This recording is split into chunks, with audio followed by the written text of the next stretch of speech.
పరం మహాశాంతి.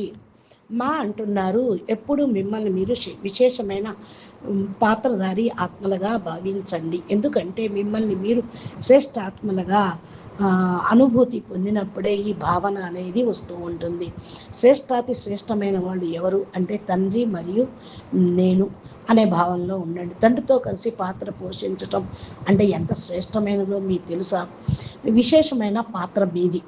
అత్యున్నతమైన ఆత్మలు బేహద్దుకి బేహద్దు ఉన్నతోన్నతమైన తండ్రితోటి కలిసి ఉన్నారు అనే మాటను సదా జ్ఞాపకం ఉంచుకోండి. ఎవరైనా ఎన్నో జన్మల పురుషార్థం చేస్తున్నా సరే ఇలాంటి ఉన్నతమైన పాత్రను పొందలేరు. మీలాంటి ఉన్నతమైన పాత్ర ఎందుకు పొందగలిగారు అంటే సాకార రూపంలో తండ్రి మీరు తెలుసుకున్నారు, పొందారు, గుర్తించారు, ఆయనతోటి కలిసిపోతూ ఉన్నారు, బేహద్ తండ్రిని స్మృతిస్తూ ఉన్నారు. కాబట్టి మీరేమన్నట్టు ఉన్నతోన్నతమైన పాత్రధారులు అన్నట్టే కదా.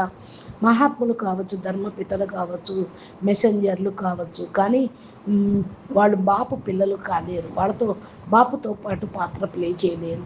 బేహద్దు పిల్లలే ఈ పాత్రను ప్లే చేయగలరు, దాదాజీతో పాటు ఉండగలరు, సాకార రూపంలో చూస్తూ కూడా మరి పొందుతూ ఉన్నారు. దాన్ని అసలు వాళ్ళకి సాకార రూపం అంటే తెలియదు. ధర్మపితలు అందుకనే వాళ్ళు వచ్చేసి వెళ్ళిపోయారు. వాళ్ళందరూ తండ్రి యొక్క సందేశాన్ని అందరికీ అందిస్తూ ఉన్నారు. అచ్చా, పరం శాంతి, నమస్తే, ధన్యవాదాలు. పరం